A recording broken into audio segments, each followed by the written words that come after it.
Assalamualaikum warahmatullahi wabarakatuh. Kembali bersama channel YouTube saya yaitu Albert Sandiko. Oke, perkenalkan nama saya Albert Sandiko dan NIM 21086325 dari Prodi Pendidikan Jasmani Kesehatan dan Rekreasi. Oke, baik, pada konten hari ini saya akan membahas 3 hal. Yang pertama yaitu pengertian filsafat olahraga, yang kedua yaitu ruang lingkup filsafat olahraga, dan yang ketiga yaitu sejarah filsafat. Oke, untuk materi pertama yaitu tentang pengertian filsafat olahraga. Filsafat olahraga adalah bidang studi yang menganalisis secara konseptual masalah-masalah dalam olahraga sebagai aktivitas manusia. Filsafat itu dibagi menjadi 5, yaitu filsafat metafisika, yang kedua etika dan filsafat moral, yang ketiga filsafat hukum, yang keempat filsafat politik, dan yang terakhir estetika. Baik, itu tadi materi yang pertama tentang pengertian filsafat olahraga. Sekarang yang kedua itu ruang lingkup filsafat olahraga. Yang pertama ada sportivitas. Di dalam olahraga itu sangat dijunjung sekali sportivitas kita. Kita sebagai atlet yang baik harus mengikuti peraturan-peraturan yang ada di dalam olahraga. Yang kedua yaitu kecurangan. Di dalam olahraga itu sangat dilarang sekali untuk melakukan kecurangan, baik atlet yang senior maupun junior. Semua atlet olahraga itu tidak boleh curang, harus menjunjung sportivitas. Yang ketiga yaitu peningkatan kinerja. Untuk seorang atlet diharapkan selalu memperbaiki kemampuannya, selalu meningkatkan kemampuannya dari hari ke hari, sehingga kinerja dia makin hari makin bertambah dan bisa membanggakan dirinya masing-masing dan orang lain. Yang keempat yaitu olahraga yang mengerikan dan berbahaya. Setiap olahraga yang dilakoni pasti ada cederanya. Cedera yang dialami ada yang ringan, ada yang berat, bahkan sampai ada yang pensiun. Ada yang pensiun karena cedera. Banyak sekali atlet-atlet di Indonesia, bahkan di luar negeri juga, yang cedera dan dia pensiun karena cedera tersebut. Baik, yang kelima yaitu jenis kelamin, gender, dan ras. Nah, di dalam olahraga itu dibedakan jenis kelaminnya, perempuan dan perempuan yang bertanding, laki-laki dan laki-laki yang bertanding.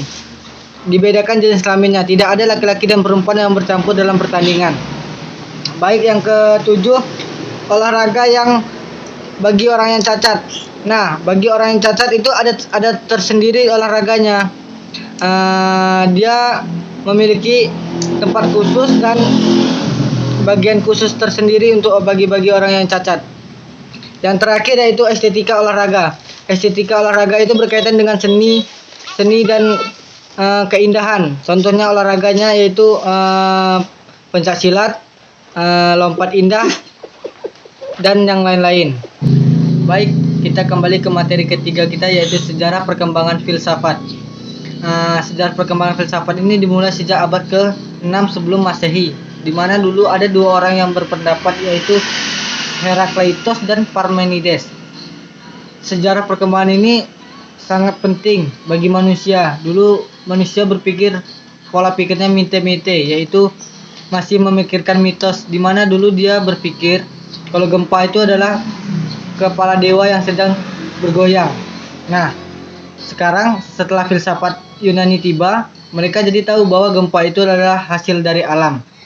Nah, pada sejarah perkembangan filsafat ini dibagi menjadi 3, yaitu zaman pra-Yunani kuno, zaman Yunani kuno, dan yang terakhir yaitu zaman keemasan filsafat Yunani kuno. Pada zaman pra-Yunani kuno ini, pada abad ke-6 sebelum Masehi, manusia mulai mengganti pola pikirnya, yaitu dari mitos menjadi logos, atau lebih memiliki akal pekerti yang baik. Pada saat inilah filsafat dilahirkan. Baik, materi yang kedua yaitu zaman Yunani kuno. Nah, zaman Yunani kuno ini dikenal sebagai zaman keemasan filsafat, di mana semua orang bebas menyampaikan ide-ide dan pendapatnya mereka masing-masing. Salah satunya bangsa Yunani atau orang Yunani itu dikenal sebagai gudangnya ilmu dan filsafat. Pada zaman Yunani kuno ini, para bangsa Yunani tidak mengenal lagi mitologi-mitologi. Mereka telah memiliki pola pikir yang modern, sehingga orang Yunani dikenal sebagai ahli pikir terbaik sepanjang sejarah. salah satu filsuf yang terkenal yaitu Aristoteles. Yang terakhir yaitu zaman keemasan filsafat Yunani, di mana dulu Athena dipimpin oleh seorang pemimpin bernama Pericles, di mana politik dan filsafat berkembang sangat baik. Dulu ada sekelompok kaum bernama kaum sofis, itu pandai berpidato, dan mereka mengajarkan kaum muda tentang ilmu pengetahuan yang mereka ketahui. Oleh karena itu, bangsa Yunani dikenal sebagai gudangnya filsafat, karena perkembangan ilmu di sana sangat cepat dan pesat. Baiklah, sekian materi dari saya. Jika ada kekurangan, saya mohon maaf yang sebesar-besarnya. Saran saya, ambil sisi positif dari sejarah perkembangan filsafat Yunani dan kembangkan terus ilmu pengetahuan yang ada. Oke, bagi teman-teman jangan lupa di like, komen, dan subscribe. Oke, bye-bye.